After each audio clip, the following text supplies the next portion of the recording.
Hello and welcome Universe Mode. This is Judgment Day. The first pay-per-view after WrestleMania has arrived and SmackDown Live is the one to host it. It has been abstract chaos on the blue brand on the build-up to this, but now the time has arrived for this to happen. The time has arrived for this to be a reality.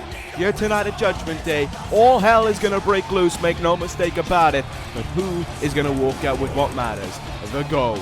We know the matches that are going to be here tonight, and we know we're starting things off incredibly strong, as you see right there with the Intercontinental Championship. Shinsuke Nakamura and Finn Bálor, one-on-one with each other in what should be an absolutely outstanding contest. Neither man have had a chance to go face-to-face with each other. As a matter of fact, neither man has had a chance to go in the ring since WrestleMania, where they shared the ring with one another, or rather, on SmackDown Live after the draft. That's more spoiling shit. Anyway, Shinsuke Nakamura and Finn Bálor here tonight, one-on-one. The Intercontinental title is on the line. Both men want to get that title around their waist. Nakamura wants it back. Finn Bálor wants to hold on to it. That is not, of course, the only title match we have here tonight. Perhaps one of the more interesting ones revolves around this one. For the WWE Tag Team Championships, it's the Gorilla of Destiny, Tama Tonga Tongaloa against War Machine. Now, a week and a half ago, the phrase Gorillas of Destiny would have been said in New Japan, not in this Universe Mode. It would not have been a trio that would have been around here to be brought up, but they all changed that when they showed up and demanded a title opportunity right away. The SmackDown committee gave them that championship shot here tonight at Judgment Day, and now it is time for Put Up or Shut Up for G.O.D. Will the Tonga brothers be able to work together and defeat War Machine and win those titles and really shock SmackDown Live, or will it be business as usual for the WWE Tag Team Champions, who continue on their rampant reign out with those titles? There is plenty more to discuss in this card, but it is this match as well that has interest to it. A rematch of SmackDown Live, but something that kind of comes as a part of a larger piece of the puzzle. It's Jinder Mahal and Shibata one-on-one with each other. Katsuyori Shibata made his debut on the same night as War Machine in this universe, decimating Jinder Mahal. Now though tonight, Mahal wants revenge. He wants Shibata in the ring. He wants to close this one out. Will he get his wish? We will find out in that one. Make no mistake about it though, Shibata's not going to take any prisoners after what happened this past Tuesday on SmackDown Live. But then we arrive at our main event, the WrestleMania main event rematch. The closing of this all between these two men. Will Bobby Fish's legacy, will Bobby Fish's stature at ace finally come to an end here tonight at Judgment Day? And will he be toppled by the man destined to take SmackDown Live into the new future? Will he be toppled by the man already being called the ace of SmackDown Live? Will he be toppled by the Rainmaker? It's happened once. Can Okada do it again? I think so. Fish has demanded he goes this one alone. No Paul Heyman, no Jinder Mahal at ringside, just Bobby Fish and Okada, one-on-one in the ring. May the better wrestler win. That is all to come here tonight, but we're going to start where I picked up on at first. The Intercontinental Championship between Shinsuke Nakamura and Finn Bálor. Oh, here we go. Let us get this show underway, and let us get it underway with what can be a match that could main event WrestleMania. Between two old rivals within this Universe Mode, who have had their parts to play with each other, who have had their intricate back and forth with one another, but tonight it is all about the Intercontinental Championship. And make no mistake about it, this Baltimore crowd is already cheering Shinsuke Nakamura on towards the ring. Nakamura, who almost became Intercontinental Champion at WrestleMania, witnessed Finn Bálor retaining his title, but of course that meant that he didn't win the title, and now has the chance to win it back in this one-on-one matchup here. And what a chance this is going to be for Nakamura. I mean, I can't really give reasons for why Nakamura deserves this matchup, because the simple fact of the matter is that it has been such a chaotic 2 weeks that this is literally the first time we've seen Nakamura since the draft where he beat Adam Cole to get a draft pick for SmackDown Live. So it's kind of tough to say why this is a indefinite draft pick and why this absolutely should have happened. But with that being said, you kind of have to go along with it. Anyway, Nakamura heads towards the ring. I am pumped for this match between these two guys. They can get the very best out of each other. They know each other inside and out. As I said, old rivals within this universe mode. Going as far back as when Nakamura made his debut. It was Nakamura who, when he won his first and so far only world title within this universe, it was from Finn Bálor. And it was Bálor and Nakamura who engaged in a rampant feud for the entirety of 2016 and for even a portion of 2017 as well. Before both men made the jump over to SmackDown Live and their paths didn't really meet. Nakamura was busy being Intercontinental Champion and dethroning the Beast Brock Lesnar to have that title. But now here tonight, looking to reclaim it. It is a year, pretty much. It's almost a year to the time when Shinsuke Nakamura made his pay-per-view debut here on SmackDown Live and wrestled in a 30-minute Iron Man match with Bobby Fish. It ended with Fish winning 2-1. However, Nakamura knows this is only a one fall, and he would like it to be him walking out with that Intercontinental Championship. Nakamura as confident as ever, as exuberant as he ever is. Will that guide Nakamura on to victory here tonight? I'm decisive in this one. I cannot pick a winner between these two men. What I do know is whoever wins this one is the better man and deserves the victory, and in turn deserves that Intercontinental title. This is not something where I would see either man going underhanded, going below the belt to win the title. They know what they've got to do. They know how to beat each other, but it's just executing that. It's actually being physically able to beat the other. And does Nakamura hold that though over Finn Bálor is the question. In their back and forth in the matches that they've had with each other, I'm pretty sure Nakamura has way more wins over Finn Bálor than Bálor does over Nakamura. That is kind of beside the point, but it is all about who the champion is as well in this match that makes things interesting. And the champion is Finn Bálor. Won the belt at the Royal Rumble and has been holding on to it ever since. Is tonight going to be another night for Finn Bálor and the Bálor Club to hold on to that Intercontinental title? Will the King of Strong Style reclaim what he lost back at SummerSlam? Finn Bálor, of course, survived a fatal four-way at WrestleMania involving Nakamura, Kevin Owens and Kota Ibushi. But now just one of them stands in front of him. Make no mistake about it, for as chaotic as SmackDown Live has been over these last 2 weeks, they didn't have to pick a great match and a great Intercontinental Championship match to open this show. Finn Bálor and Shinsuke Nakamura, I couldn't think of, there are very few occasions where I could think of something that would get me on my feet more than this. Right from the get-go. SmackDown Live have always prided themselves on starting big and finishing big. Well, they are certainly doing that here tonight.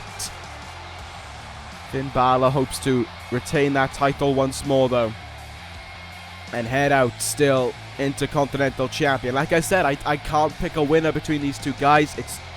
It's a case where it's too close to call, but if either wins, I won't be opposed to it. Both men former world champions. Both men, of course, at one point have held the Intercontinental Championship as well. As I said, Nakamura all the way up until SummerSlam, and Finn Bálor currently from the Royal Rumble onwards. But it is about tonight.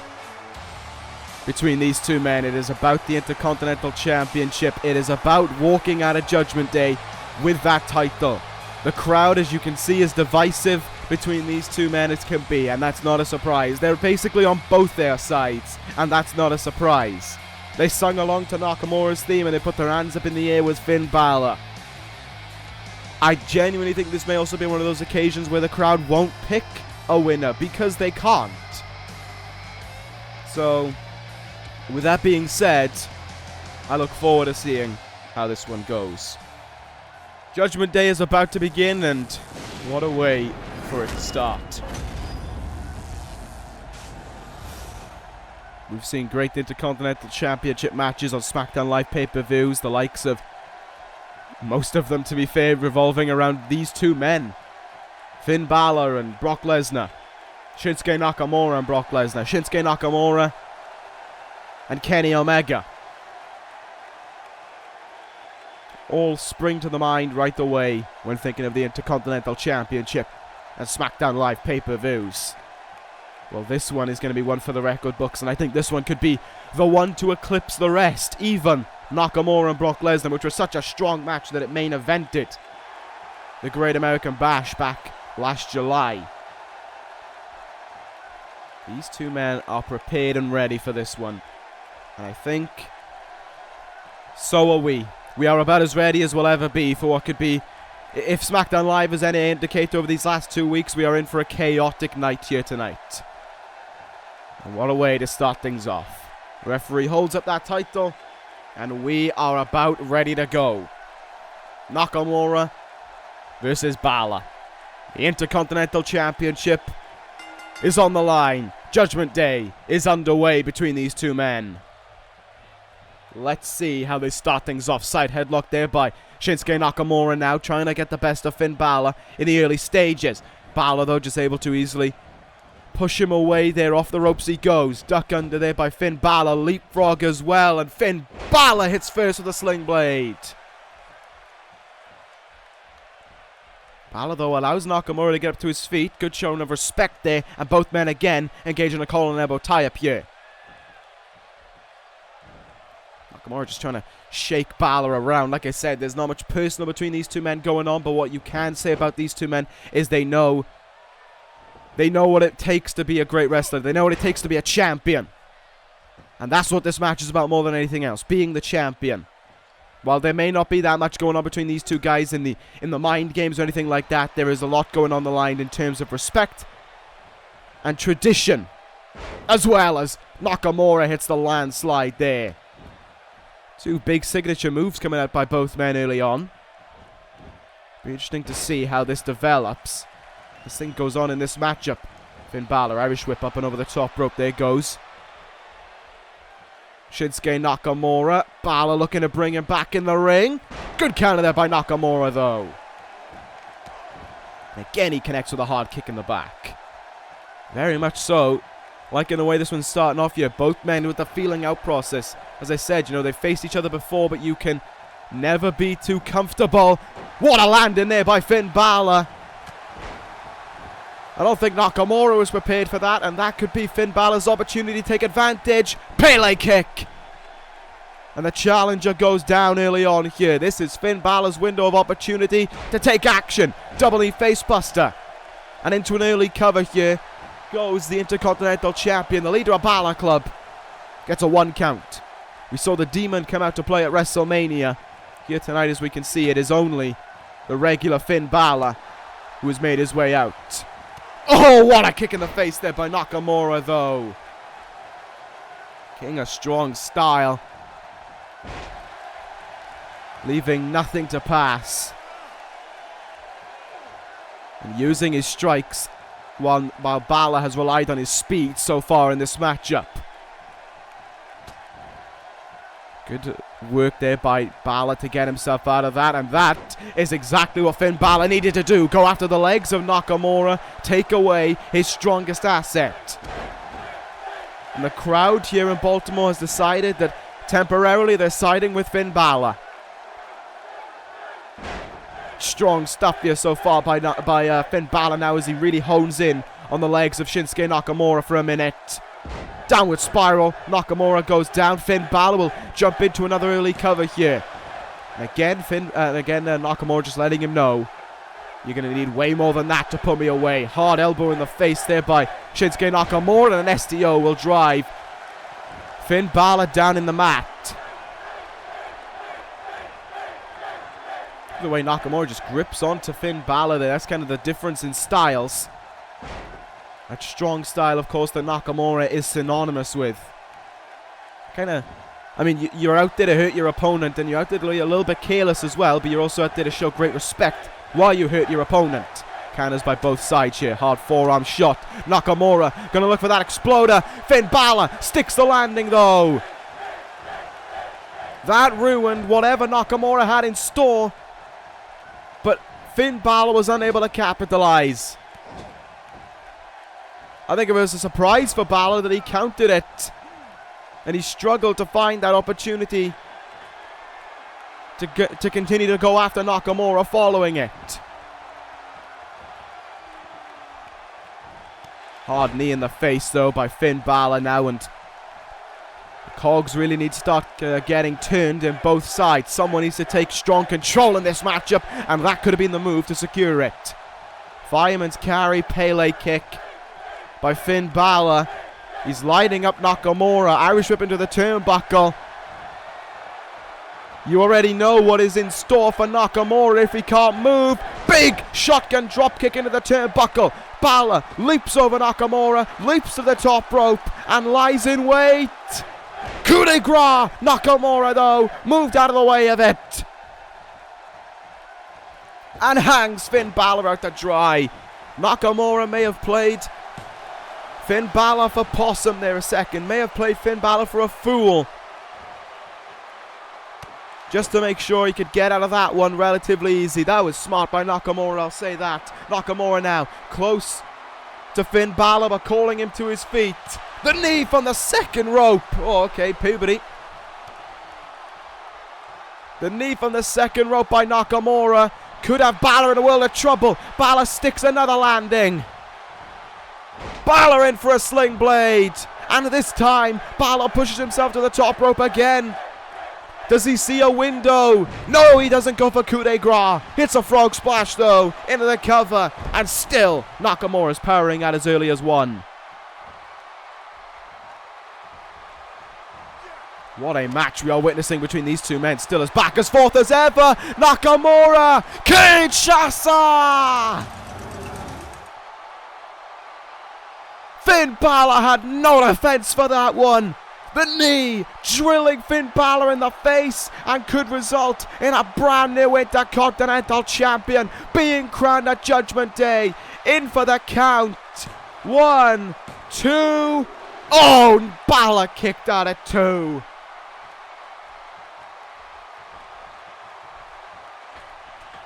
Nakamura really thought he had that one there. Finn Balor set to prove that there's still a long way to go. German suplex now. Finn Balor starting to fight back. There's always a way that Finn Balor finds back into these matches. The perseverance of Finn Balor second to none. There was bloody hell. Balor pulls himself up to the top rope again. That is a long way to go, but it isn't going to deter Finn Balor. Went for it again. Nakamura avoids coup de grace for the second time. And out of desperation, Finn Balor hits that sling blade. Nakamura rolls to the outside. Both men feeling the wear and tear of this matchup so far. Finn Balor also feeling the wear and tear of 2 coup de grace. Of a Kinshasa in his face, and 2 coup de grace whiffed away through Nakamura's speed. Big counter there by Nakamura. Up on the shoulders, going to look for landslide here. Yes, he is, and he gets it. Nakamura jumps into the cover. Finn Balor, though, his foot on the ropes. Surprised Nakamura didn't actually cop onto that one, I'll be honest. Look at how these two men are just countering each other, though, repeatedly back and forth. This is what the Intercontinental Championship means to these two men. This is what I was on about when I said how much respect these two men have for tradition and for the title. Nakamura might feel the closing stages on its way, but Finn Balor feels himself bouncing back in this one. Brought himself to his feet, and here goes Finn Balor now. Forearms in the face. Sling blade by Balor. Is this the chance, finally, for Finn Balor to secure it? Nakamura there, though, deliberately, I think, brought himself over the top rope instead of going to the turnbuckle. Couldn't save himself, though, from Finn Balor any longer. He's still in trouble. This time he gets sent into the corner. Finn Balor now has Nakamura in his clutches. This time he's desperate to close it out. Shotgun dropkick into the corner. Finn Balor, he's been through a lot, but he's pulling himself up to the top rope here. His third time the charm. Coup de grace by Bálor. All that waiting paid off. Double foot stomp drilled into the chest of Nakamura. Will Bálor retain here? There's two. Nakamura kicked out. Finn Bálor can hardly believe it. He thought he had that one.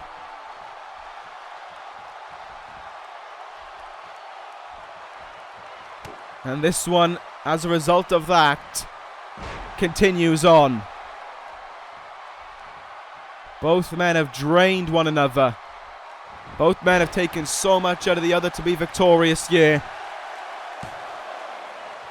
But who has that will to fight on and survive? Who has that will within them to keep going until the final breath? Both men just staring each other down at this point, just trying, hoping that they can hit something that'll stick. Great step up in Zaguri there by Finn Bálor.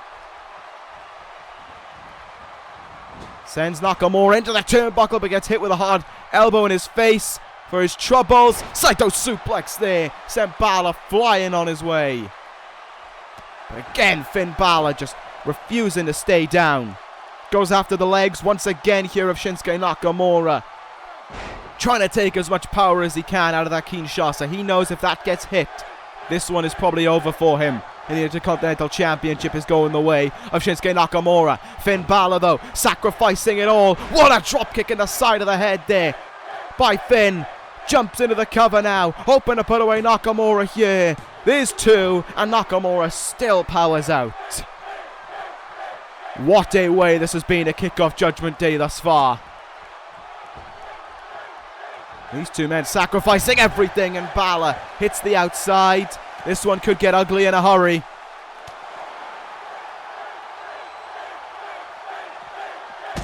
Oh, face first into the announce table. There went Finn Bálor, and again for his troubles.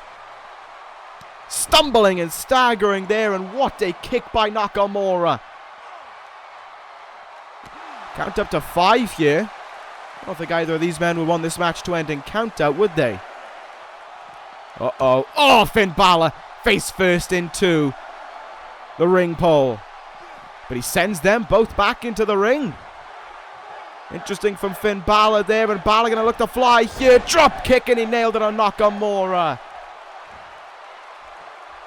This is incredible thus far by both men. How much more, though, do they have to sacrifice in this one? Nakamura with a nice counter there. Hard forearm shot as well. Nakamura looking for that exploder, and again Finn Bálor lands it.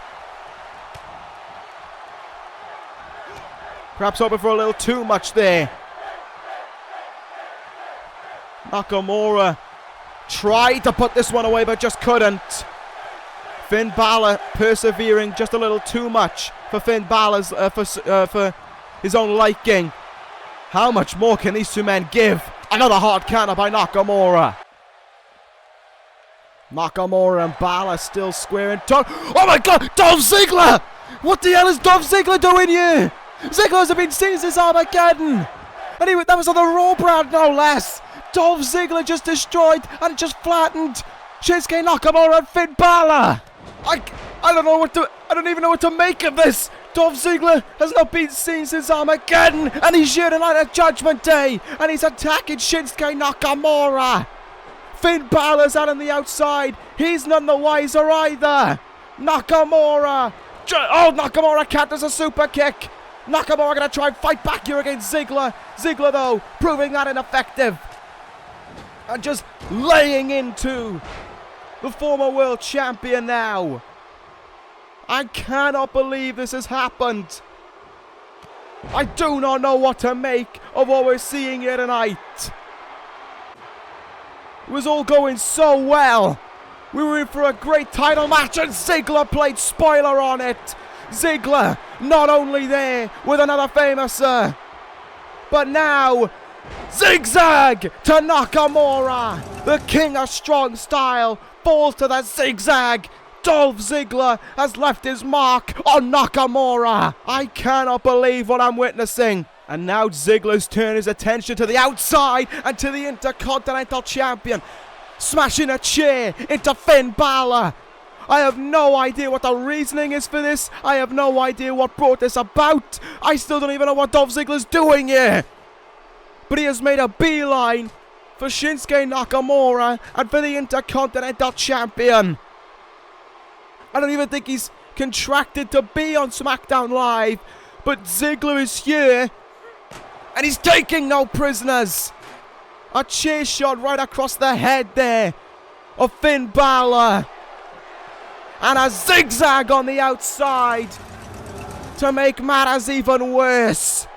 Dolph Ziggler has no sympathy, I don't even know the words to describe. He just has nothing within him that shows care or compassion.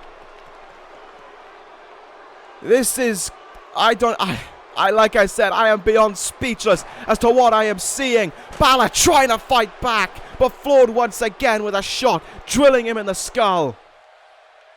Look at this now. Ziggler just dragging the body of Finn Bálor. Bálor is out of it after those chair shots, after that zigzag. Dolph Ziggler has something far more sadistic in mind. Ziggler, what the hell are you doing?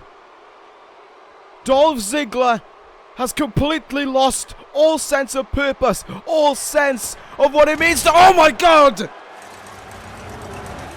Right through the table with an elbow drop. Ziggler just destroyed the table, and with it may have just destroyed Finn Bálor.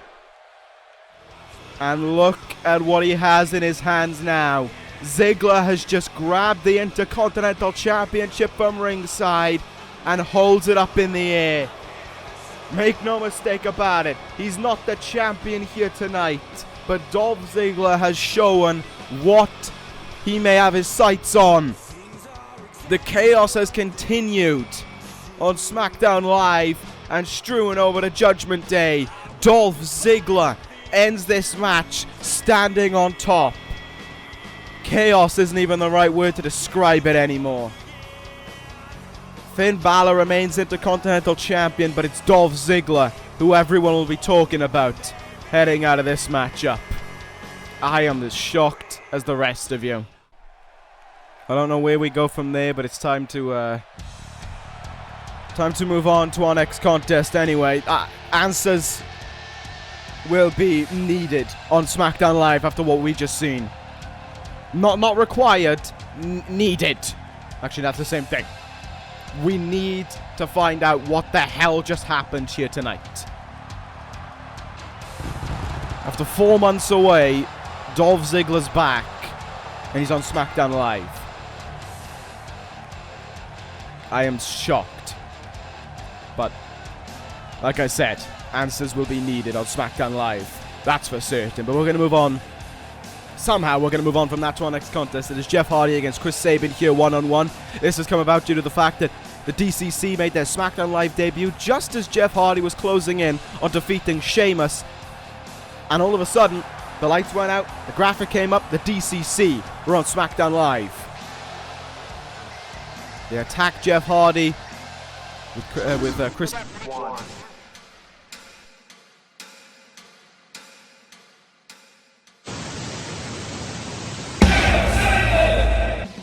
with Chris Sabin laying him out in the ring.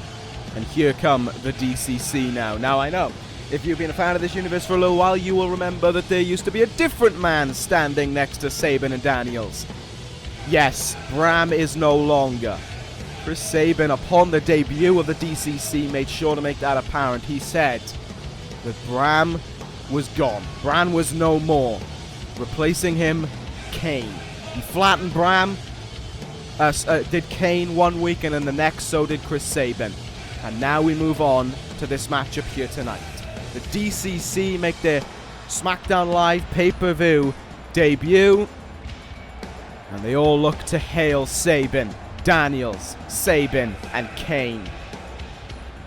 From the Brood 1 month ago to the D.C.C here tonight, Kane seems to always be a powerhouse that a group needs in order to thrive. But it is about these two men in the ring right now. It is about Sabin and Jeff Hardy. This one is underway, but make no mistake about it. With those two men at ringside, could very well head into a numbers game that Jeff Hardy might not be able to bounce back from. And so we begin. Look at this here by Jeff Hardy. Amateur wrestling takedown as he looks to go after the former NXT champion right now. Sabin, though, quick to counter. Of course, Chris Sabin's success in this universe it doesn't need much talking about, but you kind of feel it wherever you go. Two-time WWE Tag Team Champion, former NXT Champion, leader of the D.C.C, and perhaps the most forerunning thing that he's got going for him right now is he was the man who introduced Corin into this universe, who, of course, is the NXT Champion. Chris Sabin, though, is now on SmackDown Live with the rest of his D.C.C compatriots, and they are looking to make an instant mark, an instant bite. Sabin, though, caught with that flying forearm and rolls out of the ring. Jeff Hardy flying out after him. Well, that is what it's all about from Jeff Hardy. The daredevil within him forced him to go after that, but Sabin's the one bringing them back into the ring. Hardy, though, quick to fight back. Sabin, quick to counter again. What a back-and-forth matchup this one has been again between these two men. Jeff Hardy, though, not fighting with wrestling skill, just fighting with desire and revenge, I imagine, for what happened a week and a half ago. This is very entertaining to see thus far, though, between these two men. Jeff Hardy using his speed now. Sabin going to roll outside again. He's going to go up onto the apron. And Jeff Hardy decided against going out on the apron and all. Uses the ropes there to hit a stun gun. Hardy now up on the top rope. This one could pan out big time. Hardy flies down with a guillotine leg drop in amongst the D.C.C. Quick counter though by Sabin. Oh my God, it could be Hardy paying for it on the outside here. Running. Oh my goodness. Running high cross powerbomb there. Almost sent Jeff Hardy through the replacement table. And it keeps on going here on the outside. Sabin just decimating Jeff Hardy now. We're up to 7. And somehow Sabin's found a way to be the one in control in this matchup. Great counter though by Jeff Hardy, showing his versatility. In it to survive is Jeff Hardy. In it to shut up the D.C.C and be victorious. Sabin running powerbomb there. Danger that any move this man hits just being really showing why the D.C.C cannot afford to ever be overlooked. Sabin just countering Jeff Hardy in almost every corner. Hardy really struggling. Good counter though there. Gut wrench suplex though by Jeff Hardy. What else can he pull out of his bag of tricks here to try and catch Sabin off guard? Try and spoil the D.C.C's hopeful night of victory. Hardy takes things up to the top rope here. Gonna look to fly now. Kane and Daniels with a close eye on this one. Great moonsault there. Great elevation as well by Jeff Hardy. Hopes for victory. Not secured. This one continues on between these two men now. Sabin going to look to fly. Went for a back elbow and missed it. Hardy will look to fly himself and hits that drop kick. Nicely done indeed there by Jeff Hardy. And he hones in now on the leg. Oh, but look who's getting involved here. Kane choosing to get involved, showing that his colors bleed true for the D.C.C, and it allows Sabin to take advantage with a stun gun on the ropes. Cover now. Or snake eyes, whichever one you want to call it.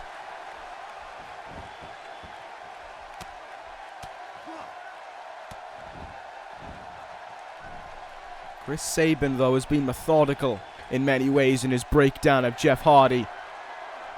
The D.C.C are all for what Sabin is doing right now. Big time drop kick sends Hardy flying backwards. And you can sense that Sabin wants to close this one out. Jeff Hardy right now is finding it incredibly tough. I don't think he expected Sabin to be this hard to beat. Leaping cutter by Sabin. And I get the feeling that I know what's coming up next.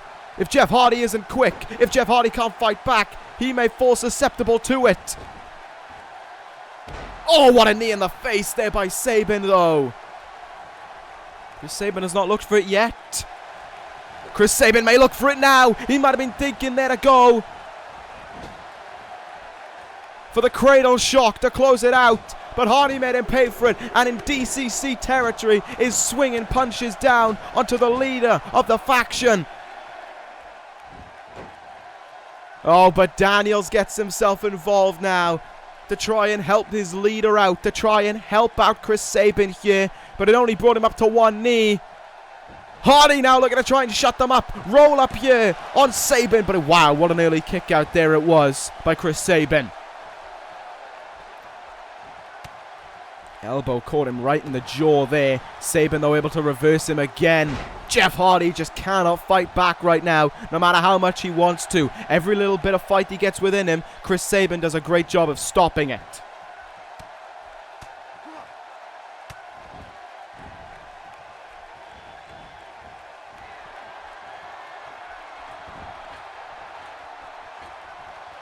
Sabin up high, big time leg drop.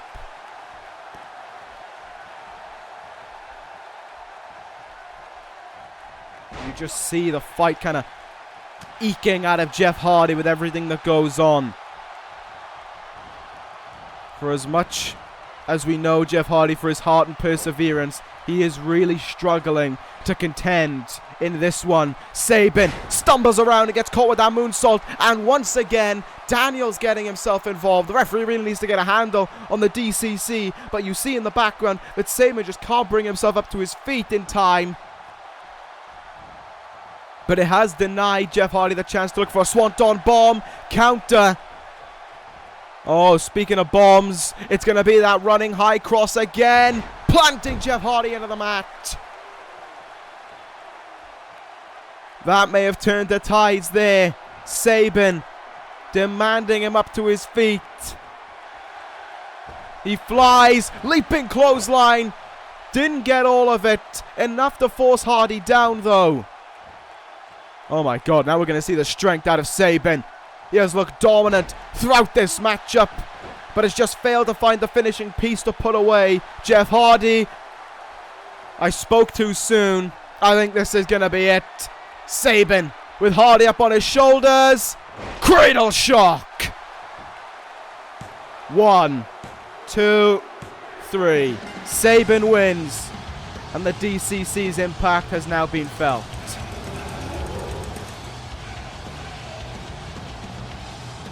That is that. Chris Sabin victorious here at Judgment Day. The D.C.C with an assist. Jeff Hardy gave it his all, but he didn't even get in one signature move. There was no twist in the fate, whisper in the wind, or swanton bomb.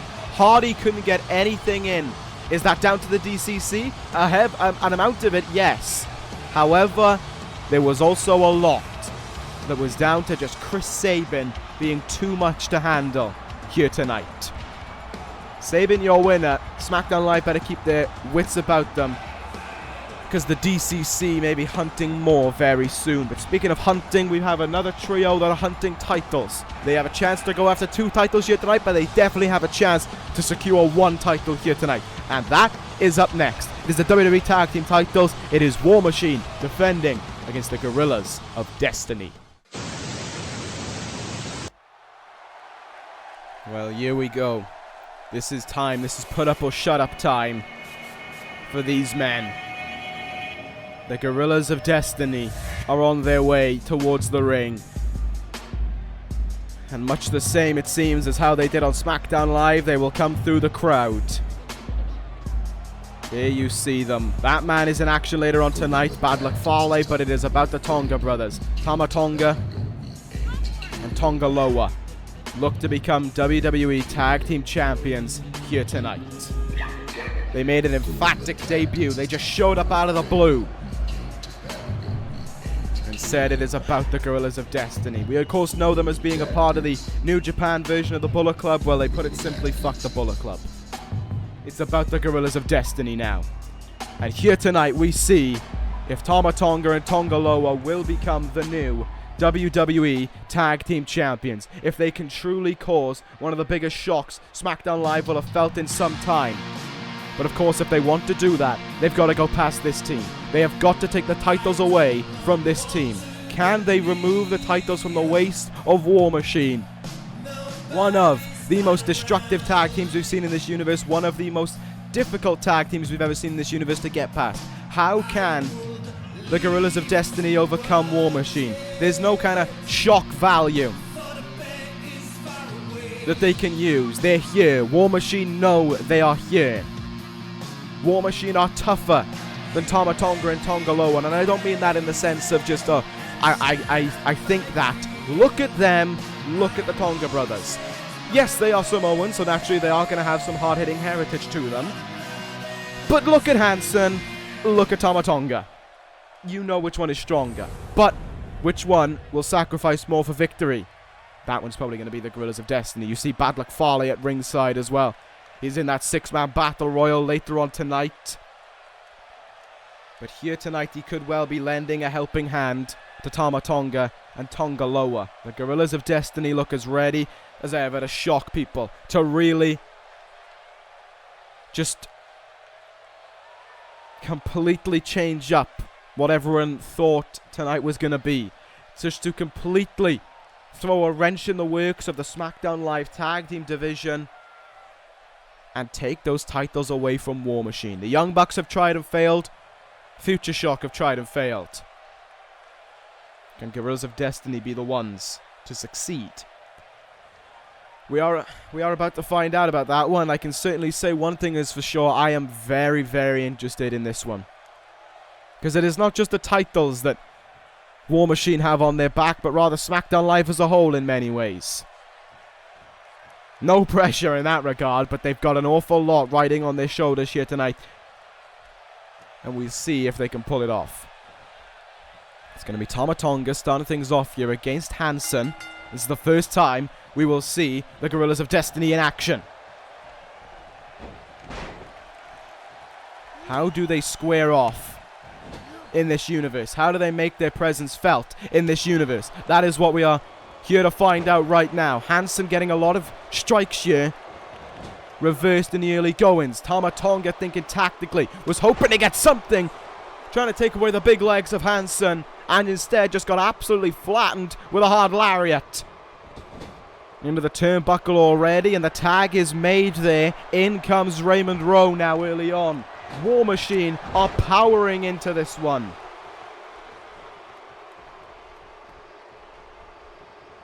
And Raymond Rowe powers Tama Tonga into the turnbuckle face first. Tama with a counter though. And from behind with a reverse DDT now. He gets Raymond Rowe.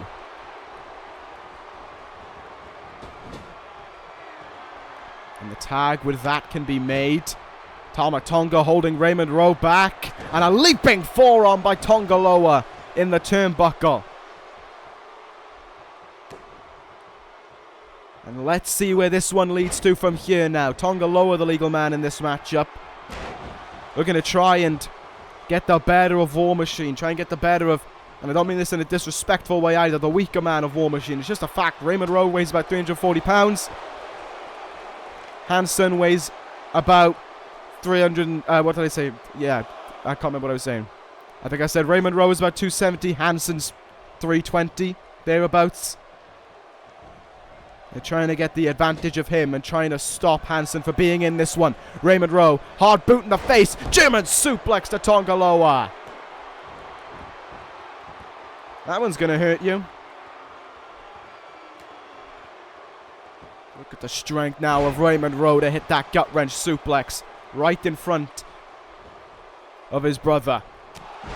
Good counter though. Shoulder tackle brings Raymond Rowe down to the mat. I gotta say, the Guerrillas of Destiny are looking pretty fluid right now. Tag made here. Tama Tonga back in now. Punches into the ribs. Oh, running bicycle kick. Tonga Loa comes in with a running body splash.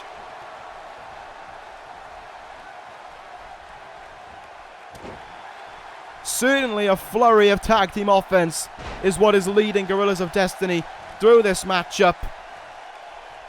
Counter there. Forearm in the face there by Raymond Rowe. Oh, and a kick in the gut there to follow up from Raymond Rowe as well. Gut wrench suplex. And now all of a sudden, Tama Tonga's in a bit of trouble here.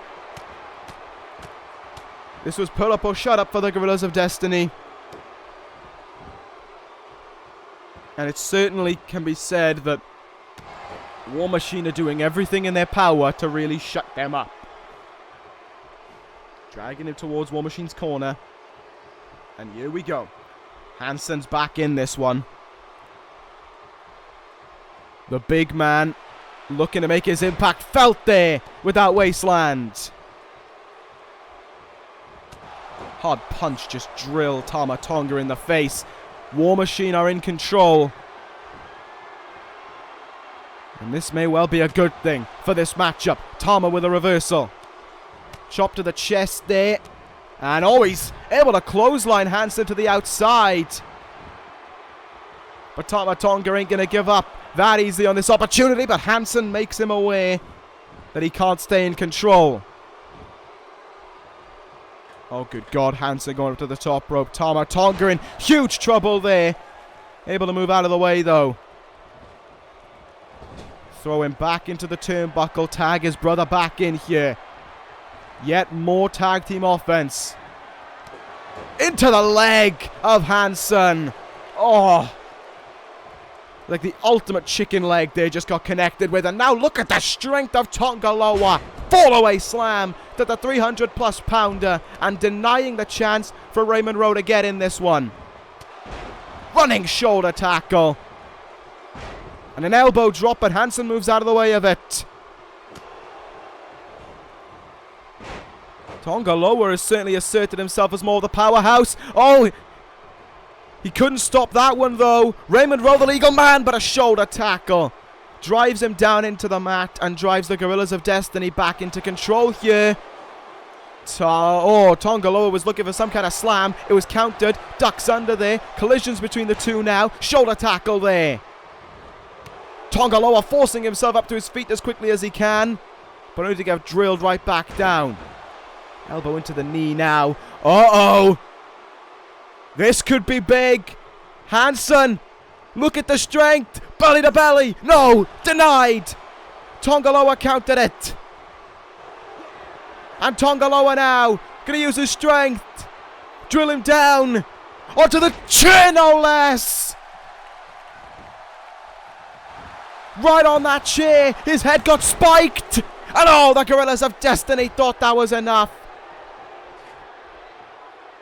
Samoan driver there just absolutely planted his head into the mat. Into the chair even. They really hoped that was enough to secure the tag titles. But it was not. And Raymond Rowe is somehow fighting on here. Tama Tonga, though, fighting back in his own right. How much more? How much more does this go on for? You can see Tonga Loa trying to save his brother right now, and Raymond Rowe just stares him in the face. Deadlift gut wrench suplex connected. Is Raymond Rowe going to look to make a tag here into Hansen? I think he needs one after taking that Samoan driver in the turnbuckle. Hansen has only just got up from the outside, it seems. Oh, he got floored back down by Tama Tonga, didn't he? Guns done by Tonga. Tama Tonga could look to win it for the Gorillas of Destiny. Hansen kicked out at 2. Raymond Rowe kicked out at 2. Hansen sent back to the outside again. They have isolated this man to the best of their abilities. Raymond Rowe even still able to counter. Tama Tonga now in War Machine territory. But he's able to fight on. Head first into the turnbuckle there. Went Raymond Rowe. Counter. Ducks it.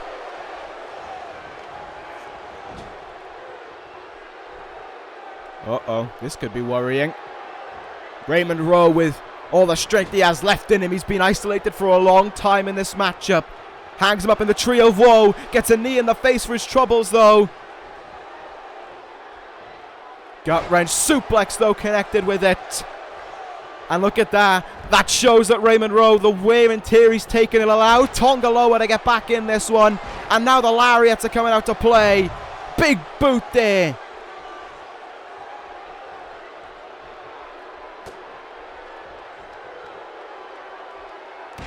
Raymond Rowe has been isolated for far longer than he would have liked. And that has caused great concern. Spine buster by Tonga Loa. He's on his own. Does this secure the titles? Oh, it was close. Tama Tonga forcing his way up to his feet on the outside. The Gorillas of Destiny have really been shutting up all the doubters. I've got to say it. Tonga Loa there just flipping his way out of that one. The tag is made once again here. The Gorillas of Destiny have been so fluent with their tags in this one.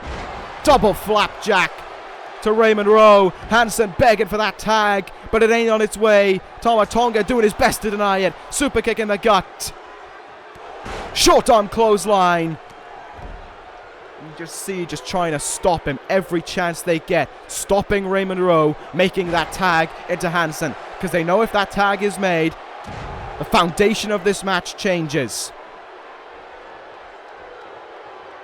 They have isolated Raymond Rowe for this long. But Raymond Rowe still able to continue fighting somehow. Uh-oh, Tama Tonga now in huge trouble. The tag is made. They're going to hit it. Will they retain the titles? Back suplex. Into the leg drop. Into the cover, but Raymond Rowe left the ring alone. A mistake made that could have proved heavily cost-worthy. Tama Tonga fights back now. Hansen finally got the tag in, but it may all be in vain. Tama Tonga. Oh, the double underhook. DDT. Tonga into the cover. Raymond Rowe sent in the turnbuckle, but it still ain't enough. Oh my God, they've tried everything here. Clothesline there. This has been absolute chaos. War Machine, or rather Hansen, is busted open. Tama Tonga's tried everything. Tama Tonga now slips under. Rolls up Hansen somehow. 1, 2. Hansen kicks out again. God, what more can they try? What more can the Gorillas of Destiny hit you to win those titles? War Machine have truly, I can't believe I'm saying this, they've actually been outclassed in this matchup by G.O.D. But it still ain't stopping them. Tonga again with a counter. Hoping for something big there, but Hansen just too much of a powerhouse to contend with. Up on the shoulders. Wasteland. Senton splash. Right into a cover. Hoping to retain the titles. I think Tama Tonga kicked out of that one though. Oh, what a headbutt.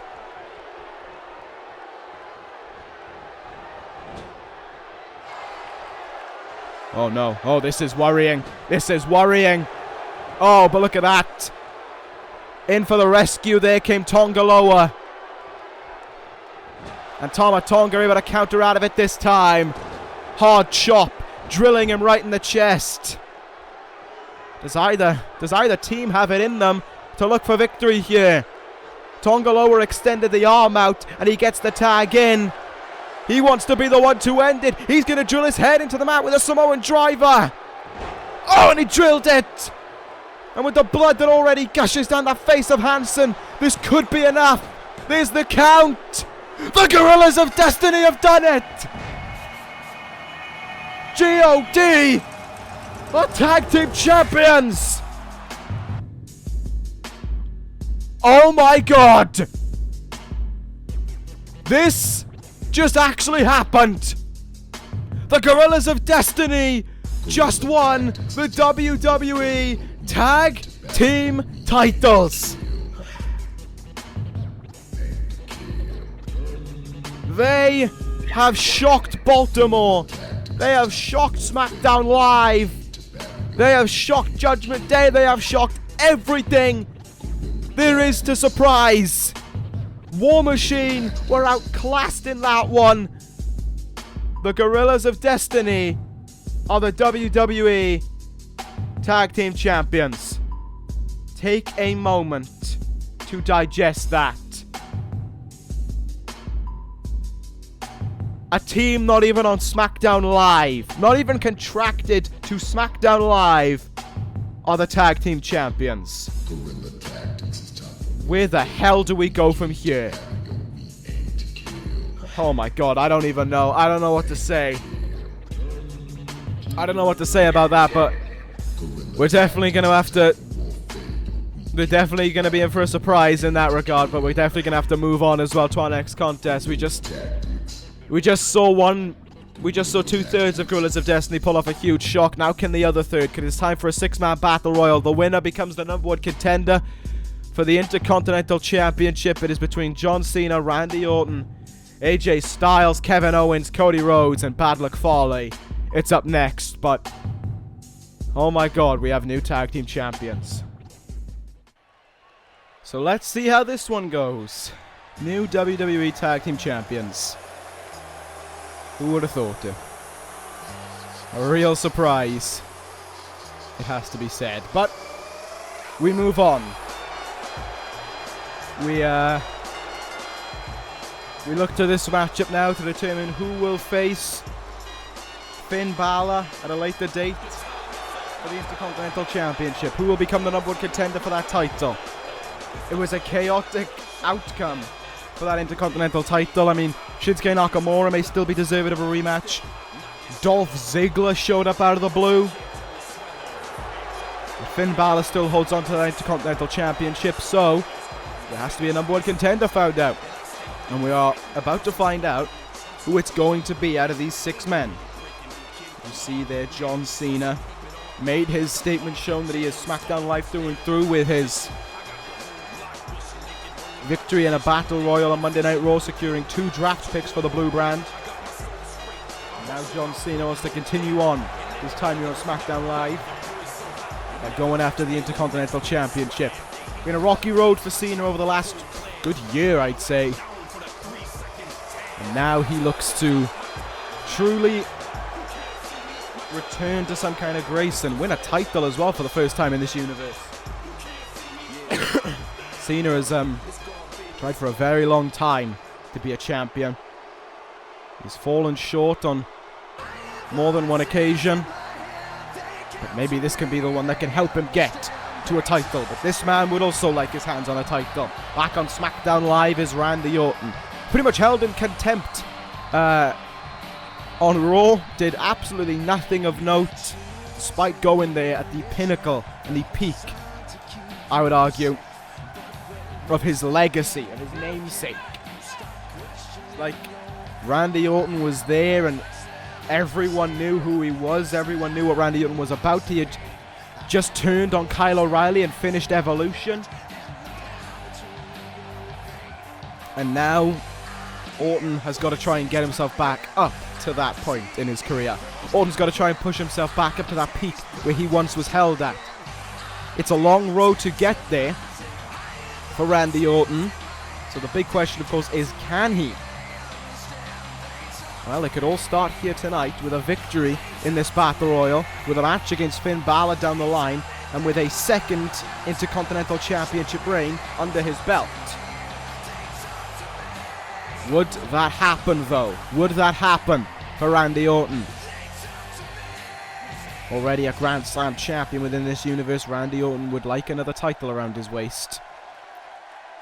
But there are many more who would like to get there as well, including this man who also came over from Monday Night Raw to the brand where he won his one and only World Championship. It is Cody Rhodes.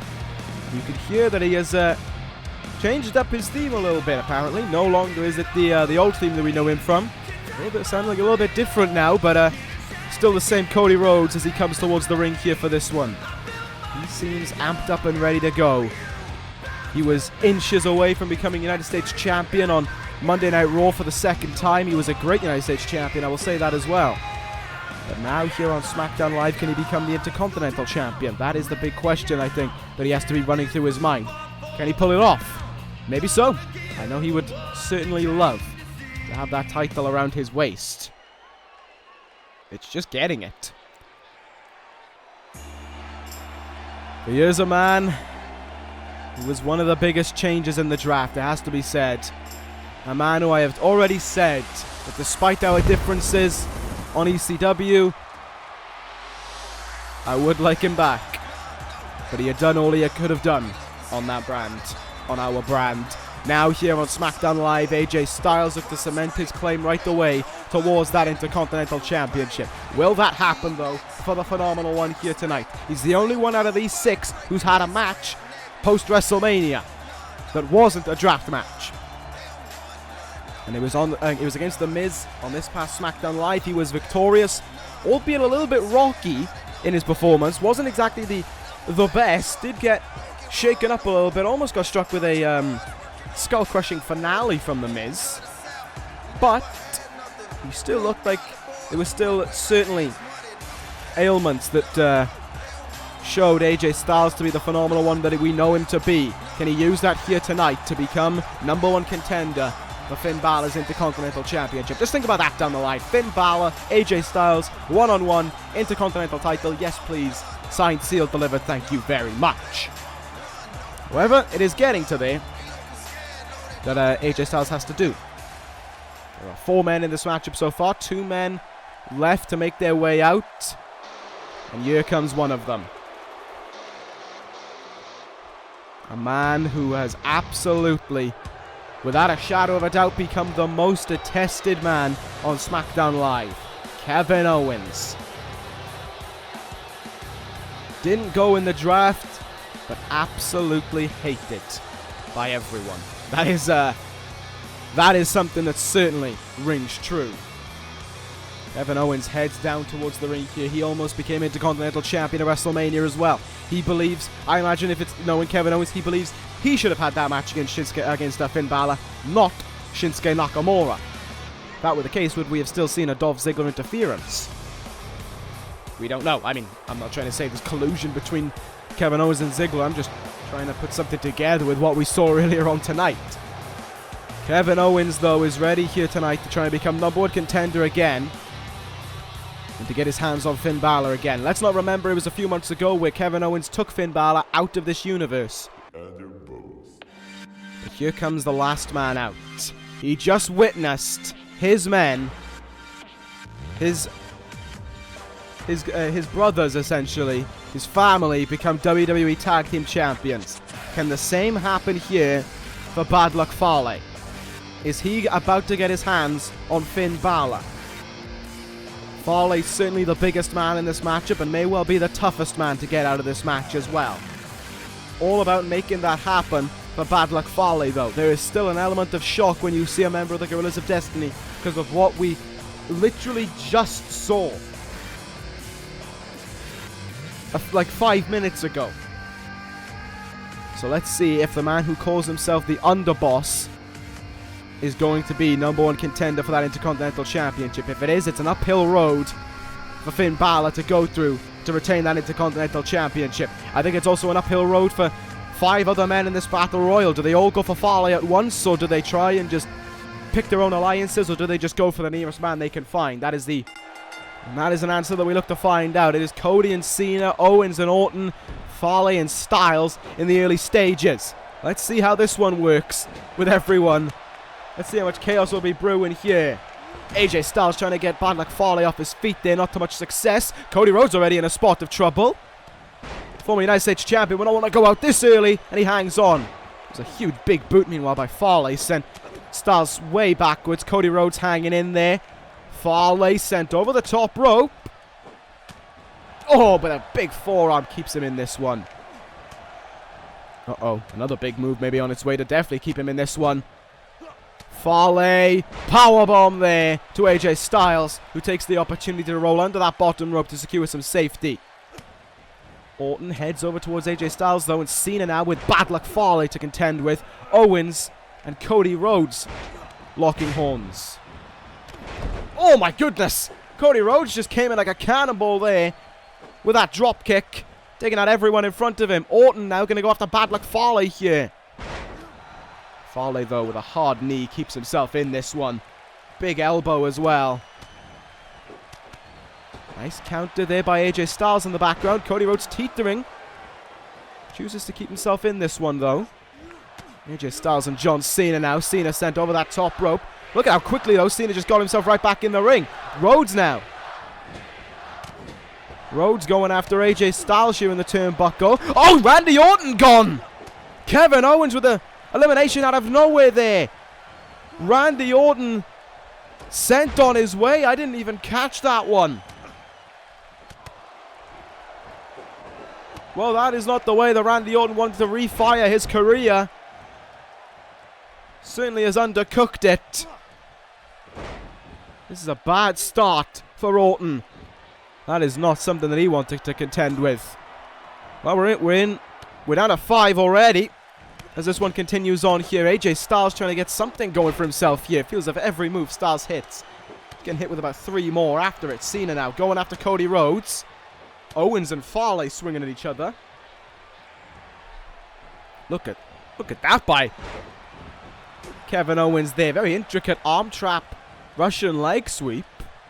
Cody Rhodes now going to sit Cena against the ropes. You're going to look to try and get him out. AJ Styles not going to look to help there. Thought he might have for a second. Oh, bad luck. Fale teetering. Hangs in there. Cena sent face first into that turnbuckle and now just being pummeled. Resting up against the turnbuckle. Cody Rhodes looks primed and eliminates John Cena.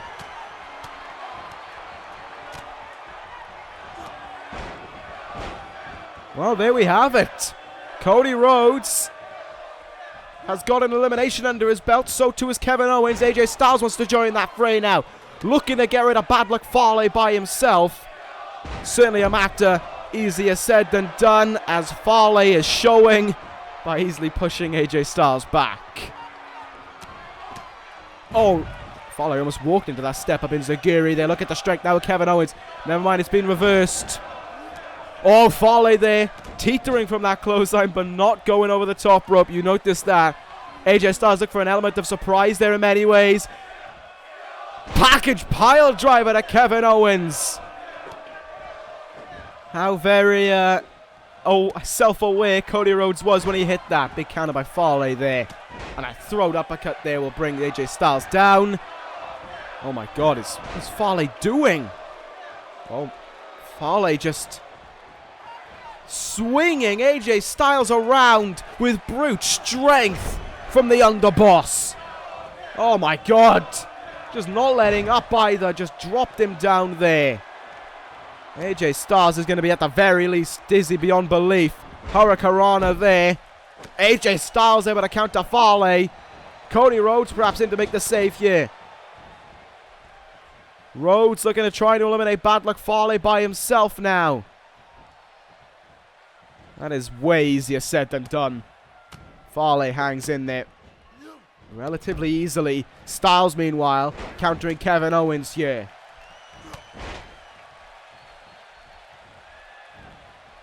AJ Styles has him up on his shoulders here. Going to look for a fireman's carry into an elbow drop. Cody Rhodes really handling the best out of bad luck Fale here. Rhodes wants that championship opportunity. He wants that shot for the Intercontinental title. Styles quick to roll out of the way there. Hammering away at Owens a little bit more, but Owens pulls out the counter. Bad luck Fale is busted open now. Goes to show how much punishment the underboss has taken. What a huge super kick there by Kevin Owens. And Owens helping Fale stay in this one. Styles still able to counter bad luck Fale a little bit, but it seems as if Kevin Owens now has turned his attention to Fale as well. I think Owens may want to be the one to get the credit for eliminating Fale. Owens had Styles in a very precarious position there. Up and over the top rope. Went for the lariat, but Owens too quick and helped himself stay in that one. AJ Styles there with a quick swing, trying to keep Owens staggered and dazed. Pushing him down now. Cody Rhodes, though, wants to eliminate bad luck Fale. Owens and Styles engaging in a bit of a stalemate here. Lovely neck breaker by Cody, though, but huge shoulder tackle kept Kevin Owens in this one. Nice chop in the chest there. Not much can follow. These look at the strength of Cody Rhodes now. Wow, Alabama slam. Absolutely drove Fale into the mat.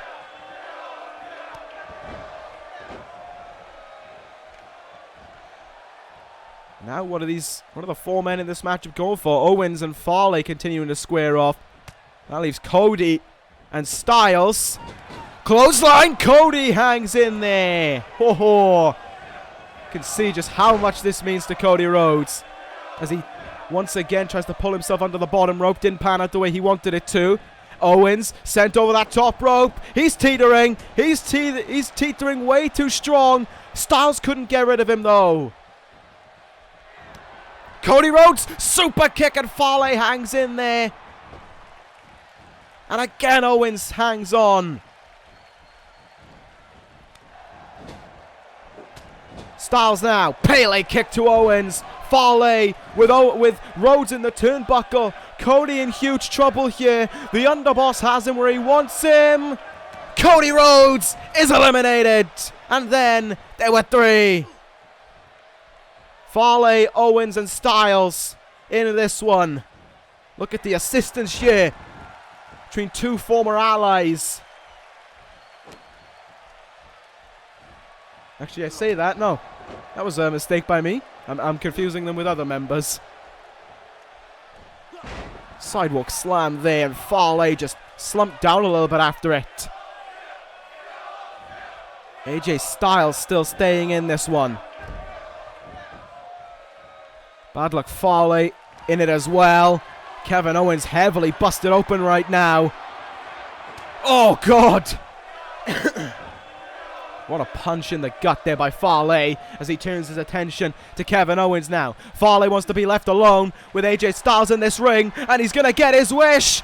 Kevin Owens way up, way down. Kevin Owens out of here. Fale with 2 eliminations. But Styles is left alone now with Fale. Drop kick. AJ Styles almost did it. Oh, and Fale hangs in there.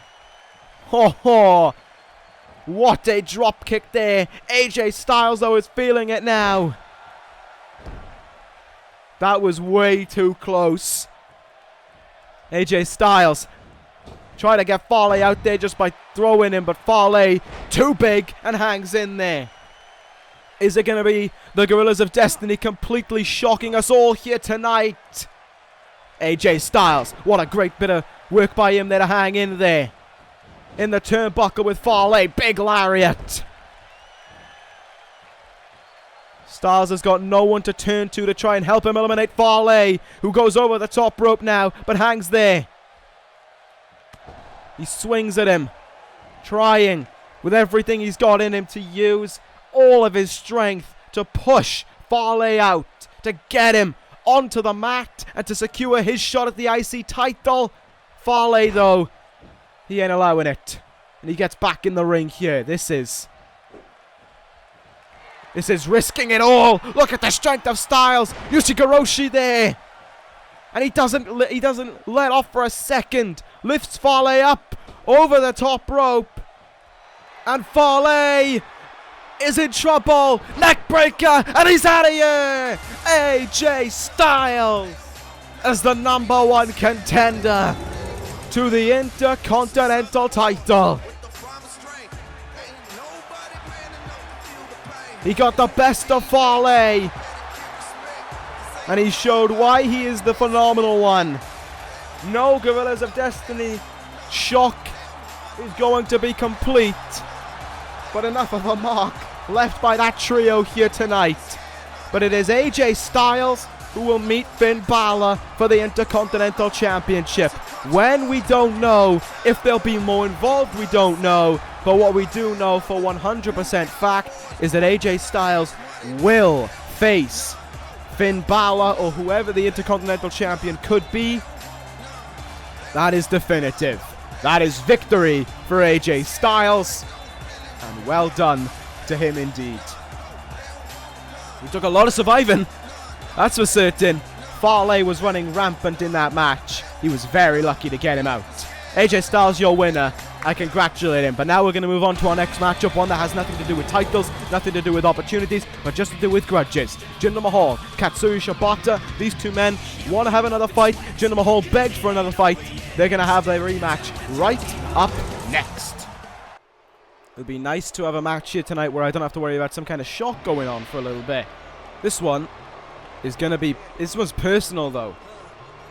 Make no mistake about it. Jinder Mahal revealed himself to be a member of the Dangerous Alliance in perhaps the worst way possible by attacking Kazuchika Okada backstage when he was due to face him later on that night.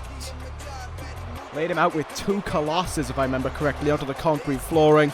Okada was ruled out for the week, and the week after, to be fair. And Jinder Mahal took full advantage of it. He wanted to have a he wanted to have an open challenge because he felt that confident about himself. Well, he paid for it, and he paid for it big time when the debut. I don't know how that was pulled off, but the absolute surprise debut of Katsuyori Shibata showed his face on SmackDown Live, laid out the Monday Maharaja, and brought about this rematch here tonight. Mahal wanted this, and Mahal made sure to get the better, or try to get the better of Shibata this past SmackDown Live. When Shibata was facing Bobby Fish, Jinder Mahal made sure to get his hands on Shibata in his own right. After Fish had decided to throw the match away by hitting him with a steel chair, Mahal did the same. Attacked Shibata with the chair, just to make sure that he knew where he sat before this matchup here tonight. Mahal stands in the ring with Paul Heyman behind him ready. Dangerous Alliance still continues on, but this man does not care about that. Katsuyori Shibata only cares about one thing, and that is finishing off this dealing with Jinder Mahal. We still don't know why Shibata's here. We don't know what his purpose of being here is for, but I do know one thing. I am not opposed to it for a slim tenth of a second. Katsuyori Shibata is a man who I just never thought would come here. But indeed, I was wrong. Here is Shibata, ready to make his pay-per-view debut in this universe, ready to take care of Jinder Mahal again, and I know we're all in agreement when we say this, ready to decimate Jinder Mahal again. Katsuyori Shibata will leave nothing. He will leave nothing away. He won't hide anything away for a later date. He leaves all his cards on the table. He leaves them face up for everyone to see, and then he uses those cards against you. And that is what Jinder Mahal is in for here tonight. Mahal can try and study all the tape he wants with Paul Heyman, but there's a difference between studying tape and being in the ring with this man. Everyone needs to know that. So he seems ready to go here tonight to Shibata. So too does Mahal. That man there is desperate for revenge. He's desperate to think that he can overcome Jinder Mahal, and you just saw the reaction of Shibata. Stone dead, essentially. Just almost careless as this one gets underway against Mahal here. Jinder going to try and use the strength that he has to try and force around Shibata, but that's only going to add to the anger that Shibata has within him. Quick counter there and a big clubbing blow in the back. Alright, Jinder's getting a little bit feisty early on here. Able to bring out a good few hits. But, it's only the early stages of this matchup. Still a very long way to go. And Shibata letting him know that with just forcing him over his hips there with just ease of strength. And this is what Jinder Mahal wanted, remember. This is what Jinder Mahal wanted to get himself into. Was it such a wise decision to lock yourself in the ring with the wrestler? There's that strength again from Shibata just being shown, and Heyman is quick to intervene, just like before. Heyman quick to get in the face of Katsuyori Shibata and try and allow Mahal back into this one. And indeed Mahal did with that DDT.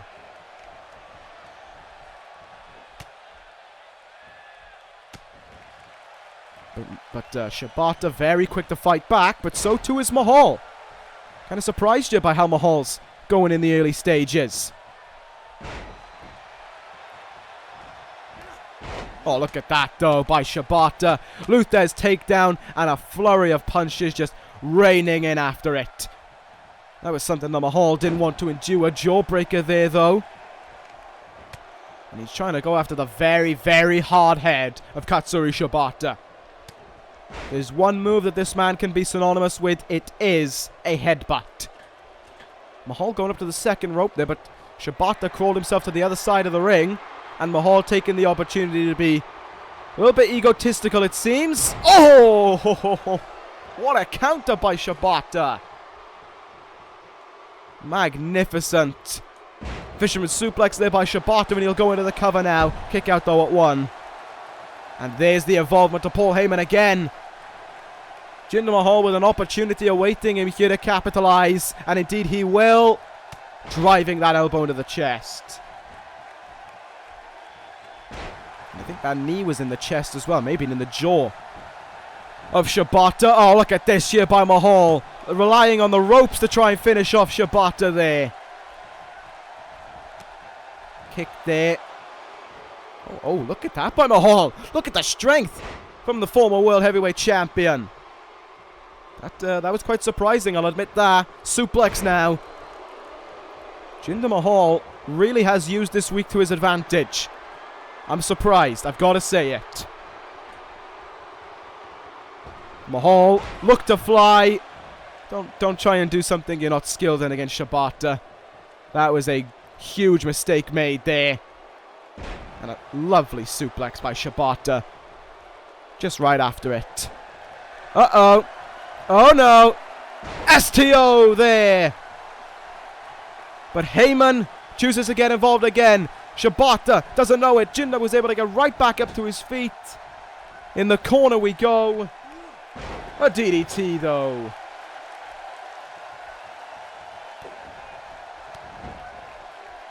Heyman is trying to help Shibata through this, trying to help Mahal through this matchup, but Shibata is just getting too much really to handle. Elbows into the skull here though of Shibata. Surprise, surprise, Shibata does fall to them. Mahal preps himself in position, went for the running knee. Mahal moved out of the, Shibata moved out of the way. Wow, that was one intricate move. And Shibata's going to look for it again. STO to Mahal. Went for the cover, and look who gets involved again. Paul Heyman. Trying to save his client. And is only running in to more trouble as this one goes on. Shibata now is starting to go away with a flurry of quick strikes and quick moves. Mahal with a counter though. Say what you will about Jinder Mahal, and I guarantee you I have nothing positive to say about him. He has actually fought on in this one more than I thought he would. But I don't think he'll be fighting on any longer. Rolls through. PK! Into the cover. 1, 2, 3. Shibata kicked all the wind out of Jinder Mahal's chest and is victorious. The PK finishes it. Katsuyori Shibata is your winner. And Paul Heyman cannot believe it. He is overcome with annoyance, but Shibata closes out his pay-per-view debut with a win here at Judgment Day. Jinder Mahal is set and done, and Shibata will go backstage. Celebration is over. Now it is all about what is next for the wrestler Shibata. Now it is all about probably hoping that Paul Heyman can find Jinder Mahal's chest, put it back together, and hope that he can get some wind into him, because Jinder Mahal has not moved since that PK. What a kick that one was, but what a happy sight there was as well. Your winner, Katsuyori Shibata. Nevertheless, though, we have 2 matches to go on this pay-per-view. We're going to move right into our next one. A fairly chaotic one could be on its way. It's a fatal 4-way match for the SmackDown Live Women's Championship. Champion Becky Lynch defends against Nikki Cross, Paige, and the newest acquisition to the SmackDown Live Women's roster, Ember Moon. That's all up next. And here she comes.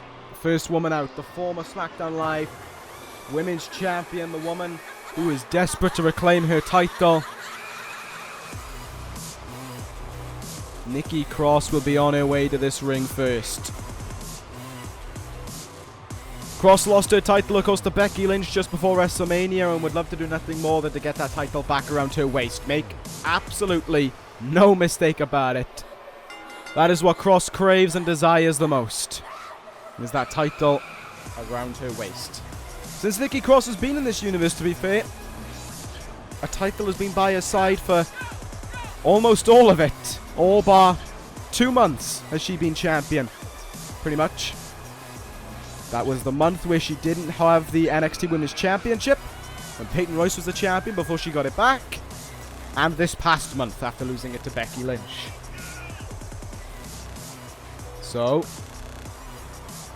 with that being said, can Nikki Cross win back that title and keep her legacy as champion going on and keep her months as champion continue to rising up? Or is it going to be too much to ask in a fatal four-way? Of course, Nikki Cross is also meeting an old rival in this matchup in Ember Moon. Those two women feuded in the earlier days of NXT last year for the NXT Women's Championship. It was Cross and Ember Moon who fought to become the first ever NXT Women's Champion. But with that being said, is tonight the night where Nikki Cross gets her title back? Fatal four-way matches and just chaos in general really plays to the strengths of Nikki Cross. She has shown that on more than one occasion before. As a matter of fact, there was a TakeOver Brooklyn where she defended her title in a fatal four-way match with Ember Moon in it. But nevertheless, she is not the only one gunning for a title. So too is this woman here, Paige. Former Raw Women's Champion. Paige has just come from Monday Night Raw. She was in fact the first pick of this year's draft. Becky Lynch was the one who won the pick for Paige to come to SmackDown Live, and already Paige is getting a shot at Becky Lynch's title. One of the most successful women in this universe, one of the most downright dominant women in this universe. And with that being said, Paige wants a title back around her waist. She tried at WrestleMania and she came so close to making it a reality. It just didn't pan out the way she wanted it to. Paige can make that reality happen here tonight. Can she become the SmackDown Live Women's Champion? Can she take the title away from an old foe of hers in Becky Lynch? And here comes the woman who truly shocked everyone this past SmackDown Live by making her debut on the blue brand, and not only making her debut, defeating Becky Lynch. To truly add herself into this match and show that Ember Moon is not just here to fill a role. Ember Moon is not here to take the place of someone else. She's here because she deserves to be here. She is here because she stands as good of a chance as anyone else of being SmackDown Live Women's Champion. And she heads towards the ring with that purpose within her to win that title. It was a huge debut for Ember on SmackDown Live when she won that belt. When she won that match. Now tonight at Judgment Day, though, she looks to win that belt. It's for that reason why you can, in some ways, consider Ember Moon to be the favorite. However, there is A, huge difference between SmackDown Live and pay-per-view, and B, anything can happen on one night. It's all about doing it on another night that makes it really count. I've said this a lot with NXT and with Corin, and the NXT Championship matchup that is coming on NXT this week. He did it once, do it again. Same applies to Ember Moon. But here is the woman who they all want to take the title away from. Here is the woman who finally, after a year of hunting a title, won one back. Becky Lynch, SmackDown Women's Champion. Can she hold on to that belt again? Can she keep that belt with her even longer? In her first title defense since winning the belt from Nikki Cross, does Becky Lynch, can she afford to give it away? I don't think she can, and in a way I don't think she will. I have to say it. Becky Lynch is she has fought for so long to get this title back around her waist. She will not let it slip away again. She has waited a year to be champion. She has fought a year to be champion, no less. She won't let it slip away from her. She can't.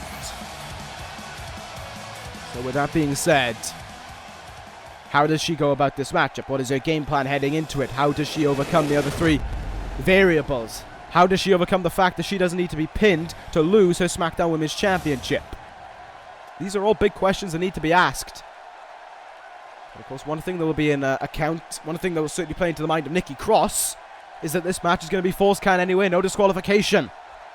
Let's see who goes for who. Fatal 4-Way SmackDown Women's Championship is underway.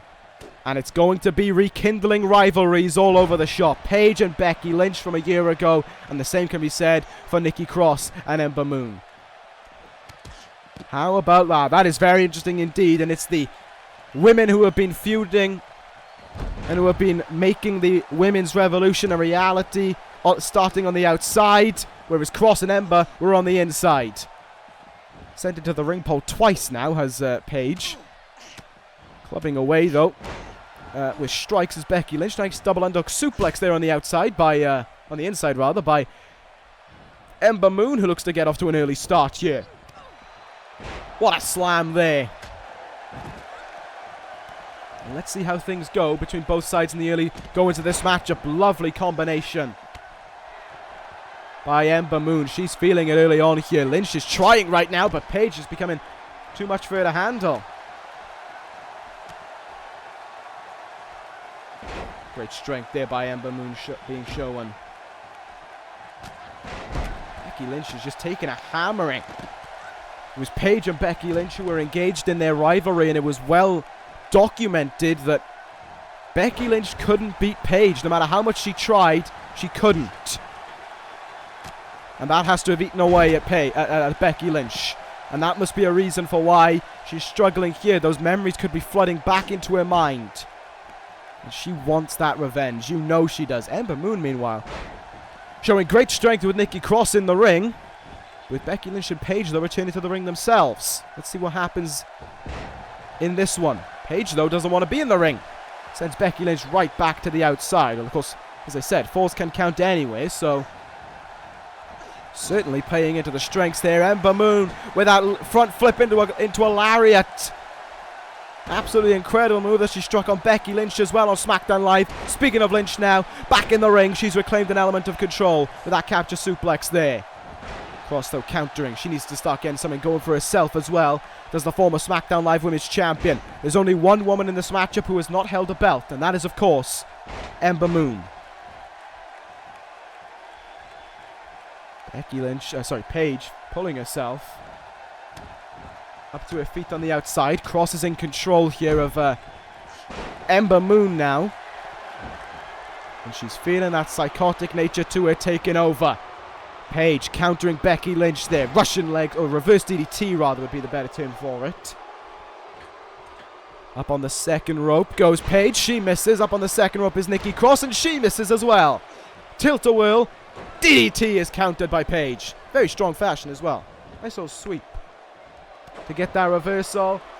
Thought Paige might be thinking Paige turned it for a second there. Nope, but hangs her out to dry on the ropes. Ember Moon again with that neck breaker, which she feeds through into that double underhook suplex. Paige Turner. But Ember Moon is going up to the top rope. Ember Moon could be looking for the Eclipse on Nikki Cross. Paige, though, making sure that ain't happening. Ember, though, stuffs it. Flies in. Oh, went for a Meteora and missed it. I really thought Ember Moon was going to hit an Eclipse there on Paige for a second. Paige will take Ember Moon to the outside. The first time these two women will meet in the ring. Or rather, out of the ring, I guess. Leaving Becky Lynch and Nikki Cross to rekindle what they had before. Paige using her strength there on the outside, just hammering. Oh, but Becky Lynch sent to the outside, and here's where the chaos comes into play. Oh my god, Rampage DDT on the outside. Ember Moon could be done for. Becky Lynch's title could be done for. Oh, she saved it. She saved her title there. And a big German suplex to Paige. Could well do more than just save the title for her. Lynch now Getting Paige back in the ring. She wants to exert revenge from a year ago. She wants to be the one to retain the title, and she wants to beat Paige to do it. She's going to stitch it in. Disarmor applied on Paige. Ember Moon is right there, though. Ember Moon's watching on. I think she's letting Paige take the beat down. Nikki Cross and Ember Moon now, though, saving that match for themselves.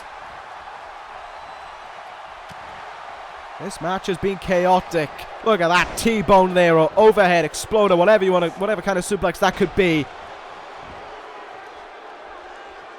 And the only two women left standing on Nikki Cross, oh, never mind, scrap that, are Ember Moon and Becky Lynch. Big drop kick there. Paige goes down. And you're just kind of watching on, seeing what are they going to look for next? How do they look to go about things next? Uh-oh, up and over to the top rope there. On the outside, those two women are again. Cross and Ember Moon on the inside. Got to keep your eyes out on that one as well. You never know what can happen. Nikki Cross going to look for the... Yes, indeed, she will get it. Fireman's carry, sit-out slam there by Nikki Cross. Has Ember Moon in trouble. Up and over goes Paige. Hit to the outside and as well she is. What is Nikki Cross doing here now? Oh, Ember Moon just can't fight back as she's sent face first into the mat. Drop kick there. Nikki Cross goes down. Becky Lynch kind of has everyone down right now, and all of eternity to work with. Exploder suplex to Ember Moon. Running drop kick to floor Nikki Cross. Look at Cross though. Right back up to her feet, but she ran into that drop kick. Paige goes for the cover. I think she abandoned that one. It's like she knew that she wasn't going to be able to get the 3 count. Ember Moon. Great counter there. Sunset flip by Moon right now. Into the cover. Trying to get a surprise pin on Lynch. There's 2. And a whole Cross saving it at the last moment. Oh, that was close. Ember Moon now up on the top turnbuckle. Big mistake. Nikki Cross sends her flying off it. The chaos really has come out to play. There goes Cross over the top rope. Paige goes to the outside with her. Ember Moon also going on the outside. Becky Lynch was down on the inside there. And I think Ember's just recognized that. Forearm shot now. Becky Lynch though counters. Forearm of her own. Leads Ember Moon in to the disarmer. She's got a brief window to work with. Paige doesn't know it yet. Paige doesn't even know the disarmer's locked in. I don't think either of them do. Paige has just recognized it. She's going to try and break it up just in time. And oh, that was so close.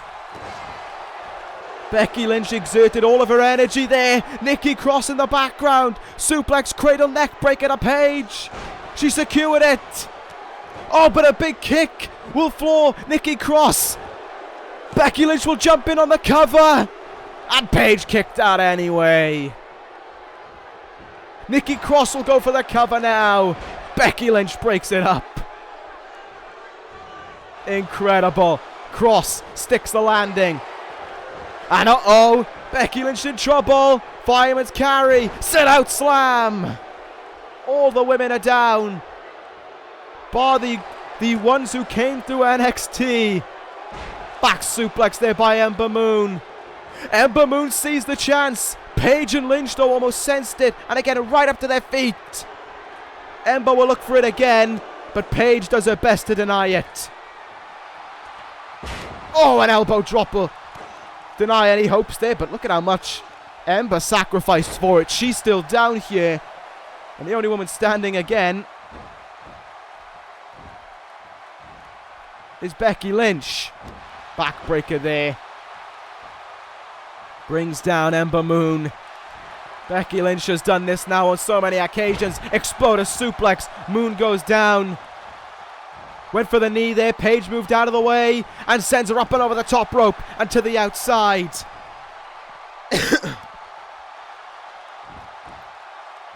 We are no closer to getting a winner in this one than we were at the start. This is still anyone's game. Oh, great landing there by Nikki Cross.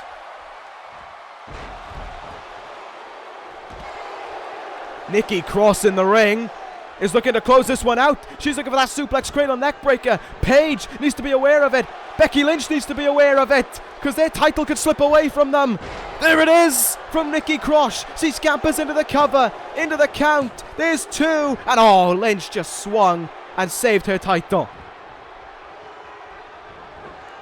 Snap suplex there by Paige. Knee in the face by Ember Moon. This one's still alive here. Kick out. Ember Moon in the turnbuckle. There it is again to Nikki Cross. I would have gone. If I was Cross, if I was Ember Moon, I would have thought about the Eclipse right then and there. What a nice move there by Ember Moon. Trying to lead it somewhere towards retaining that, towards winning that title. Tilt-a-whirl DDT. Brings her down. Cross. What the hell is going on there? Cross just got kind of caught in everything. I think Ember Moon is looking for another Eclipse here. And that was not a wise decision. Drop kicked to the outside. Double axe handle will floor Paige. Becky Lynch again sees a chance. Waiting. Exploder suplex to Cross. And she picks Paige up. With no one around maybe. Ember Moon trying as quick as she can to pull herself up to her feet. The disarmer on Paige. Will this be the one to end it? She's got to be quick. Ember Moon saved it again. If I'm Becky Lynch, I'm thinking submission's not the way to end this. I'm thinking something else is. Cross goes to cover Paige. Becky Lynch is going to have to pin one of the women to retain her title here. Another great slam there by Ember Moon. Everyone down but Moon. She could really go to the top rope and hunt for that Eclipse. But she doesn't. Northern Lights suplex. Ember Moon, Nikki Cross decides against the cover. Probably because Becky Lynch was 2 feet away.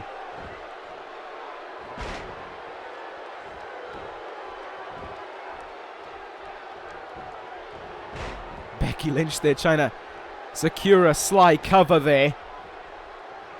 Wasn't to be though, but she has Ember Moon in her clutches. Big clothesline drills her down on the mat. Paige lifts up Nikki Cross, is looking for the Paige turner, and Becky Lynch breaks that one up. The other 2 women are down. Lynch noticed it. She took a brief moment to realize it, but Paige is bringing herself up to her feet quickly, but not quick enough. Ember Moon tapped out. Becky Lynch did it! Oh, wow. She was tearing on Ember Moon's arm for that tap out to be that quick. She was going to rip off that arm if she didn't get what she wanted. But indeed she did. She weathered a chaotic storm. That match was as just out there as you'd like. But Becky Lynch not only got her revenge for SmackDown Live, but more importantly retained her SmackDown Women's Championship. Becky Lynch does it again. And fair play to her. Still SmackDown Women's Champion. Paige tried, Cross tried, Moon tried. They were just not enough for Becky Lynch. There's a reason why she is the SmackDown Live Women's Champion, and she will hold that to her for as long as she can. Make no mistake about it though, I still think all 3 of these women, all 3 of the challengers, have their own one-on-one matches with Becky Lynch lined up. Though that is just me. We'll see what the SmackDown committee decides as time goes on. Great title defense for Lynch though. Another chaotic match on another chaotic night for SmackDown Live. But there is one match left to go. One final match that means everything. It is for the WWE Championship. It is between these 2 men. It is a rematch from the main event of WrestleMania, and it means the WWE Championship and so much more. It means who will be the ace of SmackDown Live? Who will be the man who will guide it into its next era? Who will be the one to be calling themselves the guy of SmackDown Live? Who will be WWE Champion? Will it be Bobby Fish or the Rainmaker, Kazuchika Okada? That is what we come to find out. Our main event has arrived. It's up next. Let's do it. Oh my god. It is It is here. It has arrived. The WWE Championship is up for grabs. It is the main event of Judgment Day, and he walks into this one alone. Bobby Fish, the man who has become synonymous with the WWE Championship within this universe. Since July 2016, that belt has always had something to do with Bobby Fish. That, in case you don't realize, is 24 months where Bobby Fish has been involved with the WWE Championship. As a matter of fact, no, I will say June, because it was June where Fish was supposed to have the match for the WWE Championship in the first place. 25 months. On SmackDown Live, Bobby Fish has been associated with the WWE Championship. This could be the final night that happens. This could be it. There is a chance that happens. Bobby Fish, the longest reigning champion in this universe at 390 days, looks to take the title back from the man who beat it from him at WrestleMania. The Rainmaker, the Royal Rumble winner, Kazuchika Okada. What a moment that was, when after everything that Okada had gone through in that matchup, he walked out victorious. After everything Fish had delivered, 4 fish hooks, no less. Okada reigned supreme. Okada gained the WWE Championship and became at that moment the ace of SmackDown Live. It is now Okada's job to fly that flag high, but make no mistake about it, he can't get Bobby Fish off his back, and that's not really that much of a surprise. You think about it. Fish is not going to give up a title that like I said, he is synonymized with. He craves this rematch. He couldn't even afford to wait any longer to play more mind games with Okada or to beat him up even further. He needed to do it tonight. Because Fish needs that title more than anything else in his life. That's why he has sacrificed it all here tonight. That's why there's no Jinder Mahal at ringside. That's why, more specifically, there's no Paul Heyman at ringside. Fish wants to do this on his own. He wants to topple the Rainmaker by himself. And I'm being honest, I don't think he's going to do it. WrestleMania was the pinnacle for Okada. WrestleMania showed that Okada is the man to lead SmackDown Live into the future, not Bobby Fish. Tonight will be more of the same. Fish is going to go out there with a game plan. Fish is going to go out there risking it all to Okada. But that will be his mistake, because Okada knows he is going to do that. Okada is aware of how to counter that. And more importantly than all, Okada knows how to capitalize on that. Fish can use his anger all he wants, but once Okada gets a handle of that anger and can use it against him, that Rainmaker drives into you, it's over. Fish tried to use everything to his advantage heading into WrestleMania. Okada headed into WrestleMania with a mild concussion. Okada heads into tonight not at 100% thanks to Jinder Mahal, but it was Okada who appeared on SmackDown Live to protect Katsuyori Shibata from that man across from him. Kazuchika Okada is going to do everything in his power to retain that WWE Championship, to keep SmackDown Live in the hands of the ace, and to give this brand a champion they can be proud of. 25 months that WWE Championship has roamed around Bobby Fish. Not a day longer. It could be after tonight. Fish is ready. Okada is ready. The main event of Judgment Day is underway now, and both men ran at each other, but Fish's anger has got the best of him. He is swinging out from the start here at Kazuchika Okada. The Rainmaker, though, uses that to his advantage right away. And maybe Fish's game plan has been spoiled from the start. He does quick to push him away, but he doesn't give Okada a moment to breathe. Look at this here from Fish. Just stomp after stomp, just stepping and kicking on the Rainmaker. It's almost like there's no game plan right now to Bobby Fish. Just decimate Okada by any means. Take him apart, tear him down, regain that title for the 4th time.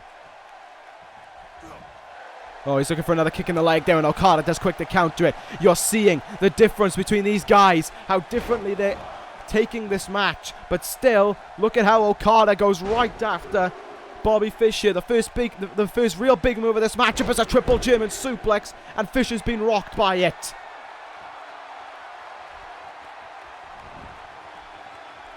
And Fish has to roll out of the ring as well. Taking a breather and making Okada come to him. Big forearm shot though by Okada. Uh-oh, this is going to hurt him though. Back suplex, and it's that back and that neck that isn't going to be 100%. It's that back and the neck that Jinder Mahal worked on with the Colossus. And Bobby Fish needs to add the head to that for the fish hook to close this out. Okada from behind, looking for a back suplex here. And he'll get it as well. I really thought Fish was going to counter that. As I said, Okada's got a hold of that anger now, and he's using it to his gain. Went for the drop kick there, but he's going to have to wait for it. Okada's crawling a little bit here, trying to make the ropes. And Bobby Fish is just watching him. He keeps on going here after Okada as well. You can see in every single move he does the desperation that follows it. And there's another move into the back. Drilling that boot right into the back of Okada. Back suplex of his own. He'll get it, and Okada winces there a little bit. This is all for Fish to capitalize on. Speed of Okada there to recover. Certainly don't think Fish expected it. Has him up on his shoulders here. Death Valley driver by Okada now. These two men risking everything. If Okada was thinking tombstone, he wasn't going to get it. I was talking about reading and studying tapes and how that may not have worked for Mahal. It works for Fish. As much as I hate this guy, I've said it before, you don't become a champion for 390 days by luck. And Fish knows that. Look at this now. Kicks into the ribs there. From behind on Okada. Another back suplex. And Okada clings onto that back of his. But once again, he sends Fish up and over him. Oh, Fish looked like he was trying to just fling himself there. He undershot that one heavily, and he can pay for it big time. Tombstone incoming from Okada. No, Fish countered it. Tombstone by Fish. And on that neck, Okada just got slammed down on. Bobby Fish in position. Fish hook. Will this do it? Oh my God. No way. Has Bobby Fish recovered that title that he holds so precious to him? No. No, he has not.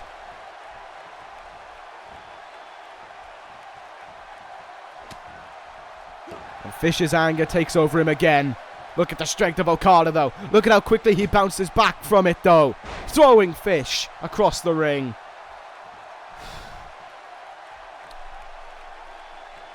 I was worried for a second there about that Fish hook. But Okada is still fighting. So too, though, is Bobby Fish. Okada just looked like he went for a frog splash and didn't really get all of it. Goes after the arm, though, once again, does Kazuchika Okada. Oh, went for a senton splash, and the knees into the back are not going to be doing Okada any favors. Hard forearm. DDT, he got all of it. Into the cover he goes, and Fish is able to kick out at one. Fish fights out of it there as well. In the ribs. Another place that could be hurting after that attack. And those back suplexes, every single one of them that are being hit, are just causing pain to Okada. Oh, into the gut there of the Rainmaker. Bobby Fish now, that desperation seeping back into him with every move he strikes. Sends Okada up and over the top rope here. What else does Fish have in store? And again on that back. He's trying to take away that back. You take away the back, to be fair, you're taking away almost everything that Okada can execute. Counter there by Fish. On the apron he stands. Fish is not a man to take flight, so don't expect anything to happen. Sends Okada back over the top rope. He clings onto the apron once again. Oh my God, no. No, no, no. Bobby Fish. No! Fish! DDT onto the apron! Look at the way Okada's neck caves in as all of his weight comes down on it.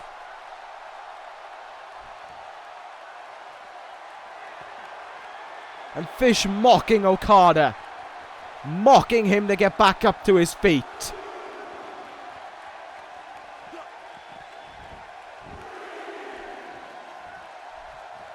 This one ain't done though, but Fish wants to submit Okada. He wants to win the title back in the most embarrassing way fashion, via tap out. Will Okada force himself to tap out here though? He's crawling around the ring as this camel clutch is stitched in deep. Come on Okada, stay in it, stay in it. For SmackDown Live, for yourself. Stay in this one. Okada doesn't make the ropes, but he gets out of it himself. Sweeps the legs away there from Fish. Brings him up on his shoulders. Come on Okada, quickly, quickly. Took too long. Fish capitalizes and takes the leg out from underneath Okada.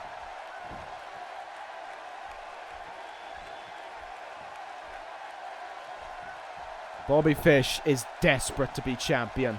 So desperate. You see it in everything he's doing. Okada though swings at him. He's going to look for the tombstone again. This time Fish has no counter for it and gets nailed by the tombstone. Come on Okada. Come on. Let SmackDown Live have something new happen. Be the man to bring in this new era. Fish though denies it. Hurricanrana.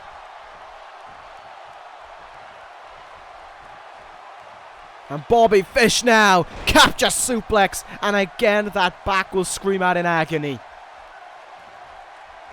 What a competitive match this has been. There were elements in WrestleMania where Fish was dominating. This is far more even than before. Hard forearm shot. Okada countered. Russian leg sweep brings him down on his back again. This could be risky for Bobby Fish. He takes himself to the top rope and demands Okada to get up to his feet. Will this pay off for him? Run! Oh my God! Big time.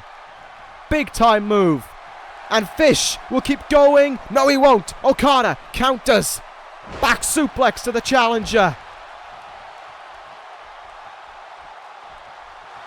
Okada's going to look for a submission of his. Okada drop toe, that STF. Camel clutch is cinched in. Fish will not tap out. And Fish gets out of that way quicker than what Okada did from the camel clutch. Up to his feet, and Okada sent up and over to the outside. Gives Fish room to work with. Gives him room to breathe.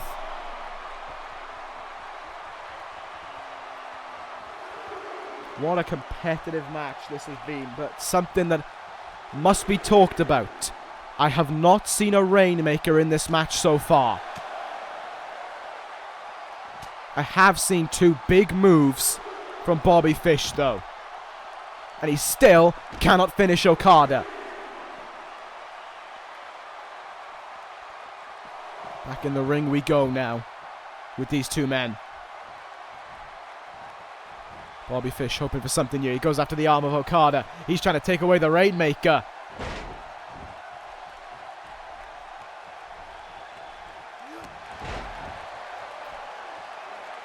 And again, Okada is down. His back was revealed there, but Fish couldn't capitalize on it. Okada countered him. Neck breaker, got all of it. Lovely float over there into the cover. Will this be enough to end it all? It won't. Fish still kicking out early, and Okada's frustration showing. Oh my god, he's going to go for it. He's going to go for it. This could be enough. Okada. Rainmaker. Please, please, let one be enough. Let one be enough. I beg you, Okada. Into the count. 1, 2. Oh my god. Okada did it. It only took one. It only took one. Kazuchika Okada seals the deal. Okada retains the title. The Rainmaker, too devastating for Fish to endure. It took 4 at WrestleMania to win the title. It takes 1 at Judgment Day to retain it. Thank you. Thank you, Okada.